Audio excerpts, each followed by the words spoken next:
Dan kalau yang beruntung tuh bakalan ngegap si boneka-bonekanya itu lagi bisik-bisik.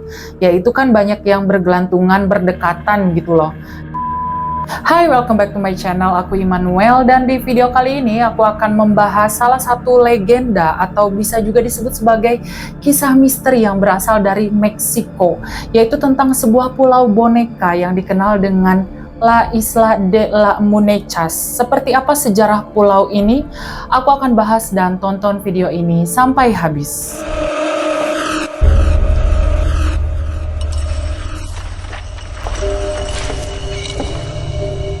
Pulau La Isla de la Munechas atau dalam bahasa Indonesia adalah Pulau Boneka, terletak di Xochimilco, sebuah pulau tak berpenghuni di Danau Tesuilo yang terletak 17 mil dari sebelah selatan Mexico City. Pulau ini berdekatan dengan Stadion Estadio Azteca dan ladang pertanian kuno Chinampa. Sejarah awalnya, Kanal Xochimilco ini dibangun oleh masyarakat bangsa Aztec yang mendiami wilayah tersebut pada abad ke-14 sampai ke-16 sebagai taman terapung. Maksudnya bukan benar-benar terapung di atas air. Jadi daerah itu emang dulunya danau yang terbentang luas gitu. Mereka bikin beberapa petak tanah mirip pulau. Jadi mereka bikin dulu tuh pondasinya dari jalinan-jalinan ranting pohon. Terus dibuat sampai amblas. Di atasnya mereka tumpuk lagi pakai tanah dan lumpur. Di layer lagi atasnya pakai ranting pohon. Terus berlapis-lapis ranting sama tanah sampai ke atas permukaan air. Terus ditumpuk sehingga terbentuklah pulau-pulau kecil. Nah, di sekelilingnya itu mereka bikin jalur air yang menyerupai rawa-rawa meong gitulah. Dan pulau-pulau kecil itulah yang awalnya dikenal dengan Chinampas, bukan langsung jadi La Isla de la Munechas ya. Tujuan suku Aztec membangun beberapa taman terapung di sana awalnya untuk lahan pertanian sayur-sayuran, buah dan bunga. Jadi nanamnya di pulau buatan itu dan sumber airnya berasal dari kanal-kanal itu. Dan kanal atau jalur air yang mereka buat adalah jalur transportasi untuk membawa hasil panen mereka untuk dijual di Tenochtitlan,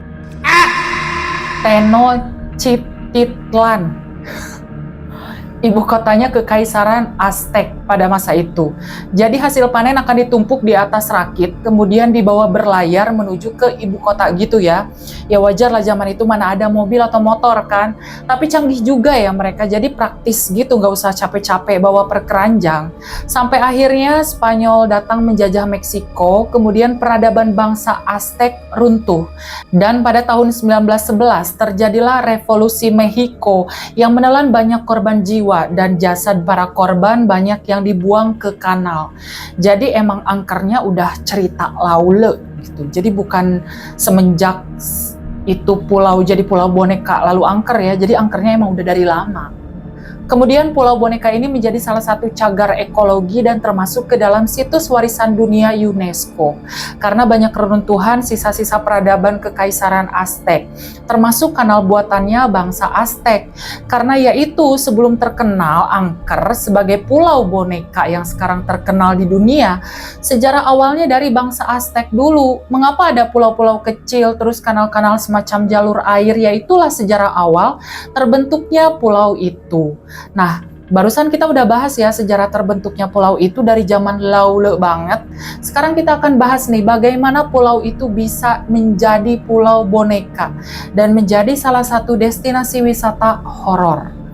Kisah ini bermula dari seorang laki-laki bernama Don Julian Santana Barrera atau yang biasa dikenal dengan nama Don Juan.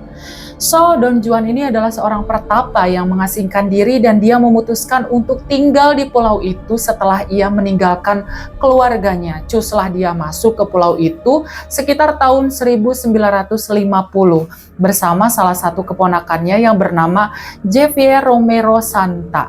Don Juan kemudian membangun sebuah gubuk kecil dari kayu sebagai tempat tinggalnya dan untuk bertahan hidup, Don Juan mengolah lahan di pulau itu menjadi ladang sayuran dan buah-buahan yang dia tanam dan dia panen sendiri. Suatu hari, Don Juan menemukan seorang gadis kecil mengambang di danau dekat pulau itu dengan posisi tertelungkup dan tersangkut di antara tanaman air. Anak itu kemudian diselamatkan oleh Don Juan, namun ternyata anak perempuan yang entah siapa namanya itu sudah dalam keadaan meninggal dunia. Kemudian mayatnya dikuburkan oleh Don Juan dan dia memasang nisan berbentuk salib di tempat di mana Don Juan menguburkan anak tersebut. Nah, tidak lama setelah insiden itu, sebuah boneka tiba-tiba mengambang di tempat yang sama di mana Don Juan menemukan jasad gadis kecil itu. Boneka ini memakai topi jerami dan dihiasi bunga matahari. Jadi boneka ini yang ditemukan Don Juan di tempat yang persis sama di mana jasad gadis kecil itu mengambang ya. Kemudian dia ambillah itu bonekanya lalu digantung di ranting pohon. Jadi ini bonekanya emang tadinya digantung di ranting pohon, terus kemudian dipindahin ke dalam bangunan gubuk ya Ce. Jadi biar gak hilang katanya. Kalau digantung di pohon sewaktu-waktu bisa ketebak angin terus kayak nyemplung kan, napak tilas gitu, biar kalau ada yang nanya boneka yang mana sih yang waktu itu katanya ditemukan si Don Juan, nah boneka ini gitu. Nah sejak saat itu Don Juan mengaku bahwa dirinya dihantui oleh arwah gadis kecil itu. Jadi si arwah gadis kecil itu katanya sering menampakkan diri ke si Don Juan baik di dalam mimpi maupun secara real time gitu. Bertatap muka langsung mereka. Bukan hanya penampakannya aja, bahkan Don Juan juga sering kali mendengar bisikan-bisikan dari arwah gadis kecil itu. Dan kalimatnya pasti sama, aku mau bonekaku, katanya berulang-ulang, aku mau bonekaku. Dari sanalah Don Juan merasa kayaknya satu boneka aja nggak cukup deh buat menenangkan arwah gadis itu. Sehingga kemudian Don Juan memutuskan untuk mengumpulkan boneka apa saja yang dia temukan dan menggantungnya sebanyak mungkin. Lalu dari mana nih Don Juan mendapatkan boneka-boneka itu? Don Juan mendapatkan boneka itu dari tempat pembuangan. Dan terkadang dia bakal sengaja gitu nyari-nyari boneka yang udah dibuang oleh para pemilik sebelumnya. Atau misalkan nggak sengaja nih, Don Juan ketemu sama orang luar saat dia sedang berpergian, terus si orang itu punya boneka lusuh atau boneka yang udah gak dipakai gitu. Si Don Juan ini akan dengan sukarela menawarkan apakah boleh boneka itu ditukar dengan hasil panen yang dia punya. Atau apapun itulah, asalkan dia bisa membawa pulang boneka untuk digantung di pulau tempat tinggalnya. Ya syukur-syukur si pemilik boneka sebelumnya mau memberikan bonekanya secara cuma-cuma. Karena kan boneka yang dia incar itu ya emang boneka yang lusuh, yang udah rusak atau kotor gitu. Dan Don Juan menyadari bahwa boneka-boneka tersebut katanya dirasuki oleh roh jahat. Sehingga dia sering melihat boneka itu gerak sendiri, kemudian mengeluarkan suara bisikan, siulan. Hal tersebut pun dialami oleh keponakannya. FYI, jumlah boneka yang berhasil dikumpulkan oleh Don Juan mencapai 1000 lebih boneka dalam rentan waktu 50 tahun.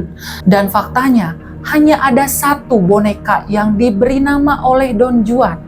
Boneka itu bernama Agustinita, yang merupakan boneka kesayangan Don Juan. Boneka ini sering diajak ngobrol sama Don Juan, dan dia percaya bahwa boneka ini memiliki kekuatan magic. Sehingga pada malam hari boneka ini sering terlihat berjalan sendiri, kemudian berbicara. Bahkan Don Juan percaya bahwa boneka ini memiliki anugerah mujizat kesembuhan dan boneka Agustinita mampu melindunginya. Sehingga kan boneka ini dibuatkan altar khusus gitu dan disediakan piring pemujaan untuk memberikan persembahan-persembahan kecil.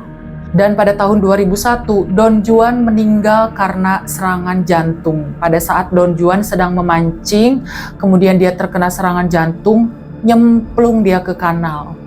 Don Juan meninggal di usianya yang ke-86 tahun. Di akhir hayatnya, tubuhnya ditemukan persis di tempat yang sama ketika dia menemukan jasad gadis kecil itu dulu. Dan sebelum kematiannya, Javier menyebutkan bahwa Don Juan sering sekali mendengar bisikan-bisikan misterius dari arah kanal. Dan mereka sempat memancing kan sebelum Don Juan ini meninggal. Dan mereka mendapatkan ikan katanya yang gede banget. Dan jasad Don Juan kemudian dimakamkan di pulau itu. Terlepas dari benar atau tidaknya bagaimana sejarah pulau itu, pastinya banyak pro dan kontra dong. Banyak yang memilih percaya, banyak juga yang berspekulasi kalau pulau boneka itu emang tanah terkutuk. Dan gak sedikit juga yang percaya kalau Don Juan ini sebenarnya kena mental, kena gangguan mental lah. Karena dari latar belakang hidupnya yang sebenarnya, si Don Juan ini katanya orang gak bener. Dan dia datang ke pulau itu bukan untuk jadi pertapa, karena emang diasingkan aja sama keluarganya, karena dia nih kasar, temperamental sama anak dan istrinya. Terus sering maboras, sehingga ya dia dibenci lah sama keluarganya. Karena dia merasa tertekan dari sana-sini, jadilah stres. Dan Don Juan memutuskan untuk mengasingkan diri ke pulau itu. Dan cerita tentang Don Juan yang menemukan jasad gadis di kanal itu, banyak juga yang percaya, banyak juga yang halah, palingan itu mah halusinasinya aja. Karena kan dia stres katanya. Dan hingga saat ini Pulau Boneka La Isla de las Munechas masih dilestarikan dan menjadi salah satu objek wisata horor di pulau itu. Bahkan sudah terkenal di seluruh dunia.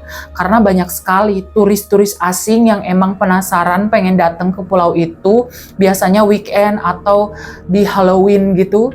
Rata-rata mereka datang pasti bawa boneka untuk ikut digantung-gantung di sana sebagai penghormatan terhadap Don Juan. Sehingga total bonekanya kini ya, yang tercatat katanya sudah mencapai 4.000 lebih.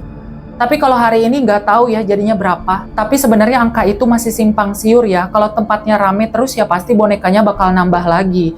Dan emang katanya dari beberapa kesaksian wisatawan yang datang, mereka merasa hawa pulau itu nggak enak. Dan pas perahu mereka mulai masuk nih, kan mereka ngelewatin tuh pajangan boneka-boneka yang digantung di pohon. Mereka kayak ngerasa diperhatiin gitu sama bonekanya. Dan kalau yang beruntung tuh bakalan ngegap si boneka-bonekanya itu lagi bisik-bisik. Ya itu kan banyak yang bergelantungan, berdekatan gitu loh. Nah si bonekanya katanya suka ngobrol satu sama lain tapi bisik-bisik gitu. Banyak juga warga lokal yang sering mendengar suara ketawa, suara tangisan perempuan, atau suara jeritan, dan bahkan mereka sendiri melihat boneka-boneka itu bergerak, entah kepalanya tiba-tiba muter, bagian tangan atau kakinya gerak-gerak sendiri. Boneka-boneka lusuh dan berjamur itu seolah-olah memperlihatkan kengerian dan kisah kelam yang ada di pulau itu.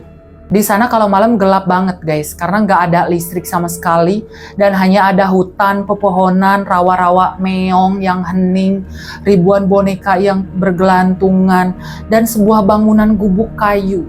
FYI, di sana tuh katanya nggak boleh ada bangunan beton. Ya iyalah, itu kan dulunya pulau buatan ya, kalau ada beton ya hancur lah. Mungkin buat kalian yang punya budget lebih nih, ingin merasakan sensasi kengerian di pulau itu, cus lah OTW ke sana. Pulau itu sampai sekarang masih dikelola katanya sama keponakannya Don Juan yang namanya Javier Romero Santa. Dan kalian akan ditemani sama pemandu wisata namanya Jose Gabriel Gonzalez. Biasanya para wisatawan yang akan tur ke pulau itu naik mobil dulu nih ke dermaga Embarcadero Cuemanco untuk naik kapal feri dulu, baru kalau udah nyampe ke rawa-rawa meong di pulau itu, mereka akan naik trajinera. Itu loh perahu atau gondola kayu khas Meksiko yang warna-warni buricak burino, yang dayung atau kayunya itu panjang banget loh, yang dipentokin sampai ke dasar air buat ngedorong perahunya. Lucu deh, setiap bagian depan perahunya itu ada nama-nama khas wanita-wanita Meksiko kayak Chabelita, Marimar, Esmeralda, Conchita, Margarita. Jadi jangan heran kalau ke sana lihat gondola ada tulisannya Maria Mercedes. Emang uniknya begitu, kebayang ya kalau di kita ada perahu modelan begitu. Halo, naik apa Cek? Ini lagi naik Chabelita katanya. Iya ini aku juga lagi ada di perahu Esmeralda. Yang tadi kan Mexico ya, tapi pasti nama perahunya versi Indonesia ya paling apa? Siti, Cicih, Wati, Anisem, Neneng, Eis, Nurul. Tapi aneh juga, masa... Halo guys, OTW naik Siti nih. Terus oke, aku lagi OTW naik Wati. Tapi kalau di tempatku ada sih yang begitu, biasanya dipasang di mobil-mobil angkot. Zaman dulu tuh ada angkot Mary, angkot Nabila, angkot Salsa. Langganan aku tuh angkot Mary kalau mau cus OTW ke sekolah gitu kan. Kita dulu naiknya angkot cuy, nggak boleh bawa motor. Apes mulu lagi duduknya kebagian di kursi selamat ulang tahun. Back to Pulau Boneka ya. Jadi emang waktu tempuh dari perhentian feri sampai ke Pulau Bonekanya kalau naik gondola warna-warni itu memakan waktu sekitar 2 jam. Karena kan gondolanya ya didayung gitu, bukan pakai mesin. Gondola itu akan melewati kanal-kanal kecil mirip labirin yang sepi. Kalian tuh cuma bakal bisa dengar suara-suara burung, jangkrik, pemandangan taman terapung yang penuh bunga-bunga liar. Dan setelah melewati tikungan yang tajam, Nyampe deh disambut sama ribuan boneka yang lagi pada ngegosip. Anda tertarik? Cus, pergilah ke sana. Nah, itulah tadi kisah tentang Pulau La Isla de las Muñecas di Meksiko. Di balik keangkeran dan kisah kelam pulau boneka ini, banyak sebenarnya fakta-fakta sejarah tentang terbentuknya kanal-kanal dan taman-taman terapung di sana. Dan buat kalian yang tahu lebih banyak informasi tentang tempat ini, boleh silahkan tulis di kolom komentar untuk melengkapi. Dan buat kalian yang gak sengaja klik video ini, jangan lupa mampir dan tinggalkan jejak dengan cara klik like, subscribe, dan nyalain lonceng notifikasinya. By request apapun itu, kasus kriminal, teori konspirasi, sejarah, biografi, dan misteri. Pokoknya apapun itulah yang kalian mau untuk aku bahas di channel ini, silahkan tulis di kolom komentar. See you on the next video. Dadah!